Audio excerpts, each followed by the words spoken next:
અને છોકરાને ભણાવવા પણ હવે તકલીફ છે. એમ ફી શેની ભરવી એટલી મોંઘવારીની. કેટલાક ખેડૂતો અત્યાધુનિક થઈ ગયા છે, તો ત્યારે બનાસકાંઠા જિલ્લાના કેટલાક ખેડૂતો પાણી વગર ખેતી નથી કરી શકતા. પણ એ વગર તો ખેતી કેવી રીતે કરવી અને પશુપાલન કેવી રીતે રાખવો, તો હવે મોટા આટલા મોંઘવારીના ખર્ચા બીજાને પૂરા કરવા, ઘર ચલાવવું બહુ મોટી તકલીફ છે. એમ બનાસકાંઠા જિલ્લાના કેટલાક ખેડૂતો પાણી વગર ખેતી નથી કરી શકતા. પોતાની જે જમીન છે તે બંજર થઈ ગઈ છે, ખેડીને મૂકી દીધી છે, પાણી નથી. 1000-1200 ફૂટે પાણી આવે છે. જે પાણી આવે છે તે ખારું હોય છે, પીવા લાયક હોતું નથી, ખેતી લાયક હોતું નથી. હવે તે માંડ પોતાના પશુપાલન કરી અને પોતાનું ગુજરાન ચલાવે છે. પાણી વગર તેમને કશું કર્યું. છેલ્લા 10 વર્ષથી તેમને પાણીની સમસ્યા છે. બનાસકાંઠા જિલ્લાના ખેડૂતોનું કહેવું છે કે અમારા વિસ્તારમાં હજારો વીઘા જમીન પણ હોય તો કશું કામની નથી, કેમ કે પાણી જ નથી. ખેડૂતોનું એવું પણ કહેવું છે કે પહેલાં તો 450 ફૂટે પાણી હતું અને તેમાં પણ ખર્ચો ન હતો, અને અત્યારે 1000-1200 ફૂટે પાણી આવે છે અને આ પાણી ખારું આવે છે, જેથી પશુઓ પણ આ પાણી પીતા નથી અને ખેતીમાં પણ આ પાણીનો ઉપયોગ થતો નથી, કેમ કે ખારું પાણી આવવાથી પાક બળી જાય છે. ત્યારે મારા જોડે થેરવાડા ગામના એક કાકા છે, તેમના જોડે વાત કરીશું. કાકાને પૂછીશું શું પાણીની સમસ્યા શું છે. સાહેબ, પાણીની સમસ્યા તો બહુ મોટી છે. મતલબ પાણી વગર તો ખેતી કેવી રીતે કરવી અને પશુપાલન કેવી રીતે રાખવો. એટલે પાણી વહેલી તકે અમને ખેડૂતોને મળે તો અમે એક પગભર રહી શકીએ. બાકી તો હવે મોટા આટલા મોંઘવારીના ખર્ચા બીજાને પૂરા કરવા, ઘર ચલાવવું બહુ મોટી તકલીફ છે. એમ અને છોકરાને ભણાવવા પણ હવે તકલીફ છે. એમ ફી શેની ભરવી એટલી મોંઘવારીની. એટલે સરકારને ખૂબ વિનંતી છે કે ભાઈ અમારે વહેલી તકે પાણી અમને મળે તો અમારા ખેતરમાં અમે માળો કરીને બેસી રહે. એમ પાણીને લઈને પહેલાં અને અત્યારમાં શું? પહેલાંમાં તો પાણી અમારી પાસે સારું હતું. મતલબ 450 ફૂટે બોર હેડતા હતા વગર ખર્ચાના. અમે હાલ ફોતરી સારા છે મતલબ. અને પહેલાં ઘઉંનું ઉચલ બાળી નાખતા, એટલે અમે આવક હતી અમારી પાસે ખેતી મેથીને. હવે ફોતરી નાખવા નથી, મતલબ વેચાતી લાવવા તો એને છે ને, કે તો ઘરનું તો થતું જ નથી કોઈ.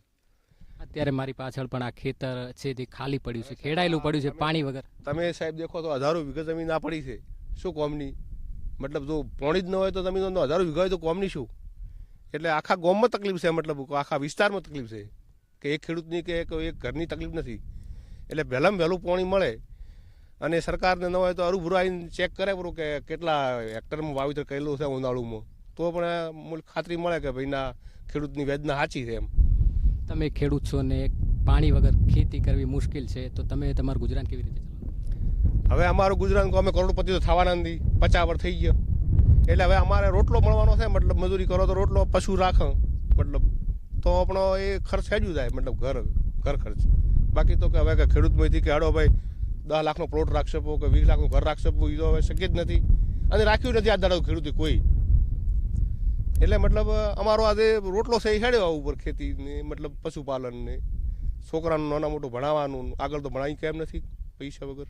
કેટલા વર્ષથી આ સમસ્યા? હા, છેલ્લા 10-12 વર્ષથી તો હું ભણું.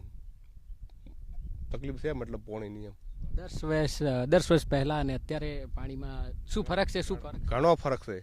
એક બોર ઉપર મારે 200 બોરી બાજરી થતી હતી, અહીંયા હાલ 20 બોરી ભરે એમ નથી.